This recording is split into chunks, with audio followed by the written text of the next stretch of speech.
Welcome everyone to Not That Media. My name is John, and in this series of videos I will be giving 31 film recommendations across 31 days. I'll be giving brief, spoiler-free synopsis and highlighting a particular scene that has made this one of my personal favourite films to watch in October. There will be something funny, something spooky. It won't always be Halloween, but there will be certainly some scary stuff in there. So come along with me as I count down my 31 days of Halloween.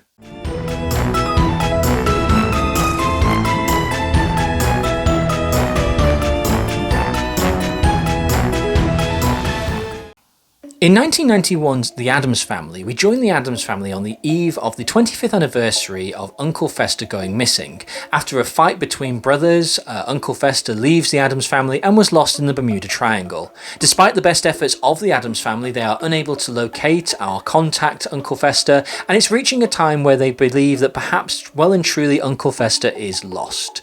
As Gomez is meeting with his attorney on his quarterly basis, he tells the story to the attorney, who is trying his best to steal as much of the Addams fortune as humanly possible, if only he can find the way to the secret vault. When the attorney gets home, he is accosted by a thuggish mother and son combo who demand money from the attorney. When the attorney states that there is a fortune sitting underneath the Addams family house and they need to get hold of it, the guy suddenly realises that this thuggish son has an uncanny resemblance to Uncle Fester. So deriving a great idea to shave this guy's head, put him in a Fester outfit and send him to the Addams family, the family can be reunited and everyone can be happy. That is until when little Wednesday Addams starts to notice that Fester is being uncharacteristically normal and is also not in possession of information and facts that Uncle Fester clearly should have about the Addams family. Could this Fester be a fake, part of a diabolical scheme to raid the Addams fortune, or is there something else going on? 1991's The Addams Family is a perfect Halloween film. I adore this film. It comes from a time in the early 90s where the blend between adult humour and child humour could work in a way where the movie was not offensive and jokes could be told on different levels. A comment made by Gomez or Fester could make a child laugh because it sounds silly and stupid, but an adult can laugh because they are fully aware of the innuendo or the joke or the dark subtext that is being mentioned. The Addams Family is a fantastic movie for the whole family. It's got a fantastic cast, some amazing cast. Uncle Fester, played by Christopher Lloyd, is fantastic, unbelievably good. Christina Ricci as Wednesday, until Jenna Ortega's recent, obviously, arrival as the character, was unparalleled. It has got such a dry, dark, witty sense of humour. It's got madcap comedy in it. It's got over-the-top scenes, a gothic atmosphere. It is a perfect Halloween film. So as part of my 31 days of Halloween, there was no question that the Addams Family was going on there.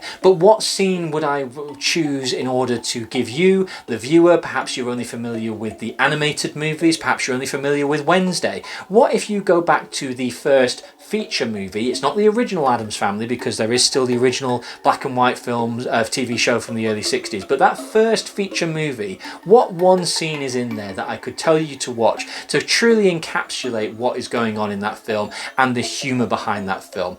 And I have the scene. So the one scene I want to highlight as a reason to watch this movie, it's a little bit of an over-the-top scene, but I really like it, and it just tells you everything you need to know about the Addams Family. So about 2/3 of the way through the film, Uncle Fester, while he's rooting around the house, overhears Wednesday and Pugsley rehearsing for a school play. It is a Shakespearean fight scene, which results in a death. When Fester watches from the top of the stairs, a rather pathetic performance from Wednesday being sliced across the stomach and falling down, he runs down the stairs saying, "No, no, no, no, no, that's not how you do it. That's not how you kill someone. It's terrible, pathetic." To which Wednesday simply says, "He's only a child." To which Fester says, "No excuse. Aim for a major artery. Aim for this, aim for that." And so Fester has the great idea to help the children with their school play. He teaches them about scabs and mutilations and dissections in a hilarious scene where he's teaching them from a book, and comes up with a great idea to not only teach them proper kill scenes, but also he takes it a step further by creating artificial limbs or fake limbs to wear at the event. So we get to the school play. The Addams Family is sitting at the back. They can't wait to see Wednesday and Pugsley. Of course, these kids are all recognised, and this family are recognised as freaks by all the townfolk. So all the townsfolk are watching this in complete confusion as Wednesday and Pugsley, children who should be doing something nice and light, are instead giving us this fantastically macabre Shakespearean sword fight. To which at that point, Wednesday slices the arm off Pugsley, and his arm hits the ground and blood flies out of his arm, spurting. Evil Dead levels of blood come flying out of Pugsley's arm. He returns the favour by spinning round and slicing the throat of Wednesday. This is not over the top gore. This is a PG, by the way, if you suddenly think, oh, what a horrendous film. At this point, giving her death thrall and her death speech, Wednesday turns towards the audience, to which she covers all the first 4 rows in blood. They're all screaming and crying and wiping their face because they're getting absolutely covered. There is a copious amount of blood coming out of Wednesday's throat. It is so over the top. She falls to her knees, lifts her throat up so the blood's flying everywhere. She's giving all this Shakespearean stuff about sweet oblivion, coughs to death, and then hits the ground. The audience is aghast, it is shocked, it's covered in blood, and then out of nowhere the totally proud Addams family leap up, and Gomez is screaming bravo, whistling, clapping at the top of his voice. Fester is blowing kisses, Morticia is standing proudly, even Lurch is clapping, and then it cuts to Wednesday and Pugsley, who are giving a Shakespearean bow in a stage covered in blood, with their throat cut open, their arm torn off, and just the madcap image of the audience just covered in blood is left lingering in your head.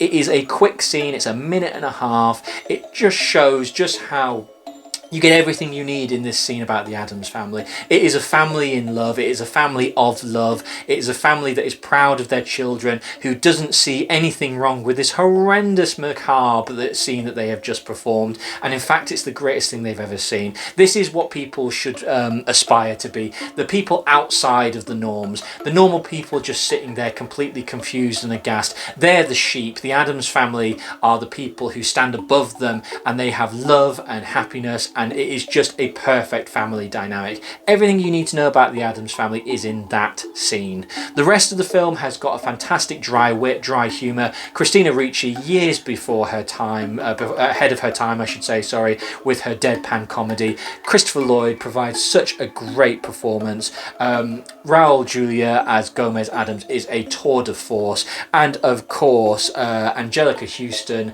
as Morticia. It is a perfect cast. You cannot go wrong. Every line is funny. There's so many lines that make me laugh. The one that stands out as well is, you cannot stop the human spirit. You cannot put down the human spirit. To which Mama Addams turns and says, even with a chainsaw. There's so much dry humour in this film. It's a perfect Halloween movie. It even finishes, or opens, I think, at Halloween. No, it finishes at Halloween, I should say. It starts at Christmas and finishes at Halloween. So again, it's another one to watch early. Keep it light, keep it fun, have a good time. The Addams family have got your back. As I've said before, if you've only watched the animated films or the recent Wednesday, the Tim Burton Wednesday exists kind of within that universe. It's not the one universe, but if you like the tone and you like the look of Tim Burton's Wednesday, the Addams Family one, 1991, did it first. I'm not going to say it did it better. They're two different beasts. Addams Family, strong recommend. So until next time, stay scared. Haven't you ever slaughtered anyone? He's only a child. No excuse. Aim for a major artery.